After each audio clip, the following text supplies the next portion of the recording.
Good, y'all. Dr.Trehunna.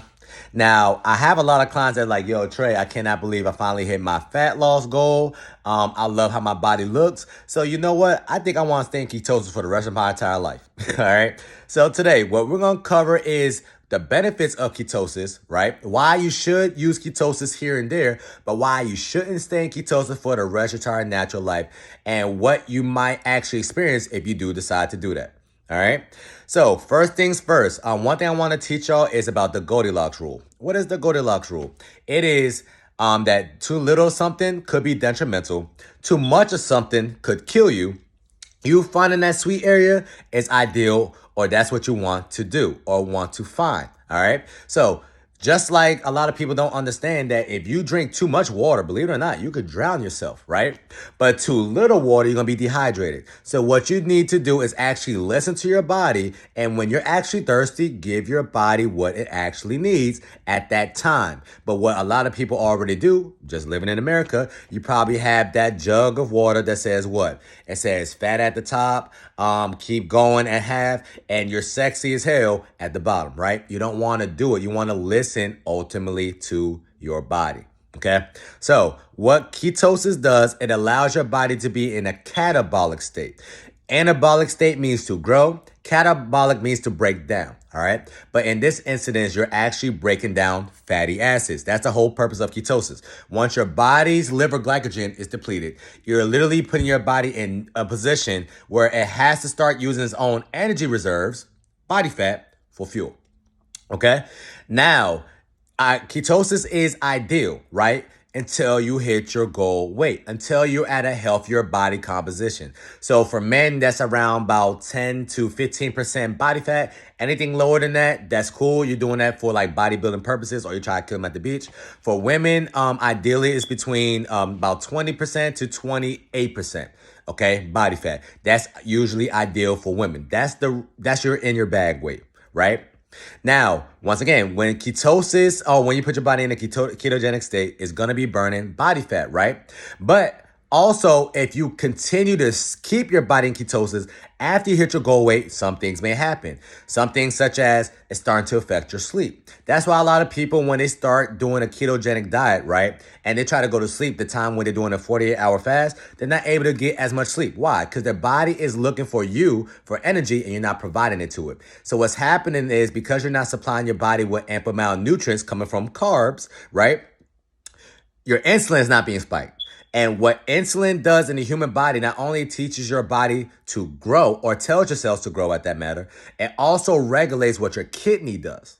And what your kidney does, it literally ultimately regulates your electrolytes.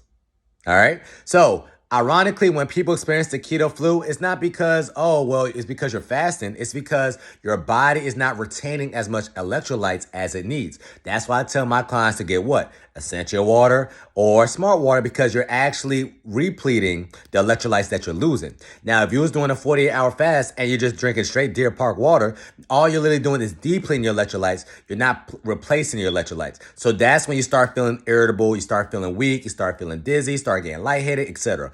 That's not because of the food. That's because your body's not receiving as much electrolytes to balance itself.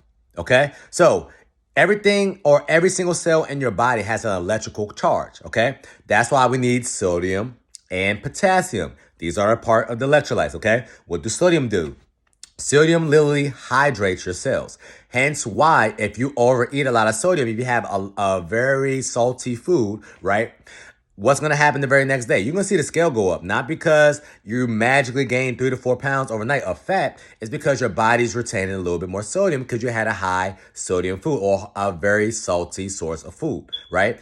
Now, your body also needs potassium. What potassium does, it allows your body, or helps your body, release the fluid in its system. Okay, so a lot of people who has edema, which means what? It's basically when you have like a swollen ligament, such as like you've seen people who's diabetic, they got like swollen feet or whatever that may be. 9 times out of 10, they are deficient in potassium. Okay, so your body needs sodium and potassium. And the main reason why is because your cells create energy called a sodium potassium pump. And what this does, it literally creates about 30% of the energy within your body. Okay, so all the movements that you're doing right now, it needs sodium potassium for it to do it. For me to contract and stretch out my muscle, your body needs what? It needs sodium and potassium for that to happen. All right, but also your body needs what? Magnesium. So all of these things are regulated through the kidney. But when you're in ketosis, your body needs insulin or that signal from insulin, which comes from what? Carbs. Okay. Every single time you have carbs, your body spikes insulin to regulate the electrolytes within your body. All right. Magnesium helps basically relax your body's muscles. Okay. And relax your nerves. All right. Also, it moderates your sodium and your potassium. Also, sodium and magnesium, what they literally do, it literally helps transport oxygen within the body. Hence why I have, once again, people on my program, or especially if you've been in a ketogenic state for a long amount of time and you're trying to do a workout, and for some odd reason, especially if your body's not fat adapted, you come to realize that, oh man, I can't work out as hard, or I'm getting gassed faster than usual. That is because you don't have enough magnesium within the system, okay? So if you need to do a hard workout, or if you want to do a hard workout, you need more magnesium. Get what you get magnesium from: leafy greens or dark colored vegetables. Any vegetables that got chlorophyll within it, all right? So when you're in a ketogenic state for longer than 3 to 4 months, so once again, ladies, this is not for you if you're having a cheat day every single weekend.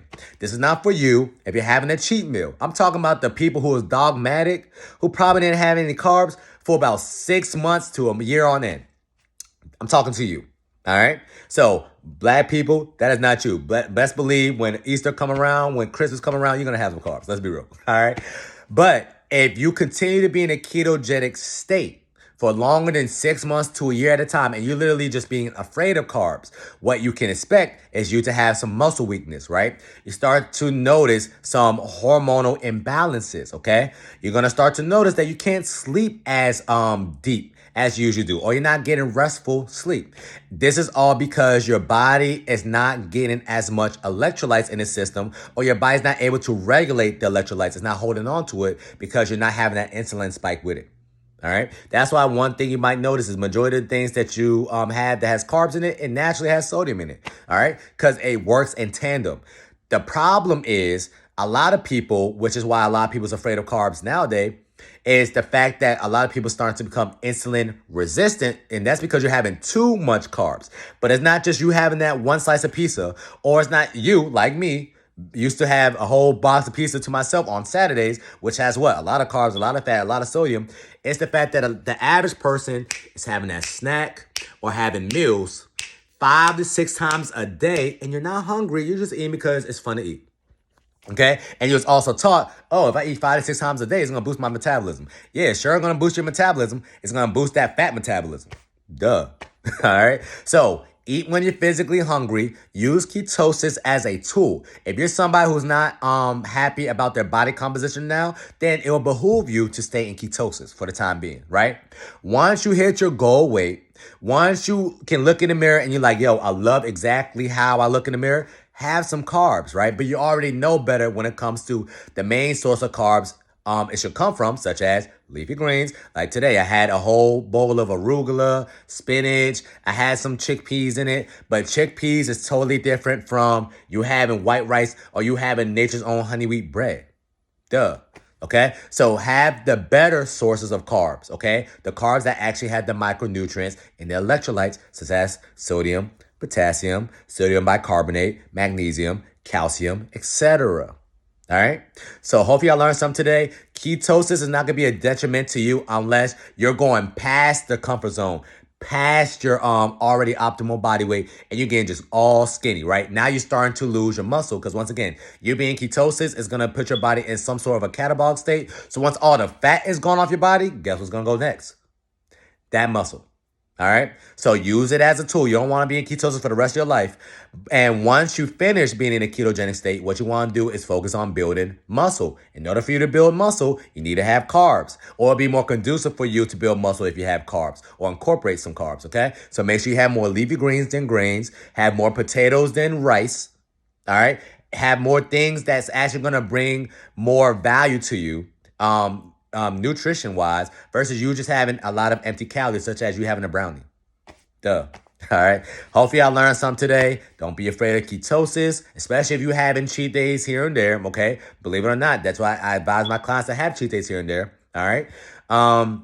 But make sure when it's all said and done, you are prioritizing the right type of carbs, which has the electrolytes in it. And if you're ever feeling weak, feeling dizzy, feeling lightheaded, feel like you have muscle cramps, feel like you have heart palpitations, you're not getting deeper amount of sleep, you need more electrolytes. And the electrolytes that you need to focus on, which naturally comes from green vegetables, is potassium, magnesium, sodium, etc. All right. Hopefully y'all learned something today. And that's your reset tip of the day. It's going to be stay snatched all the time. Knowing it's summertime. Talk to y'all soon.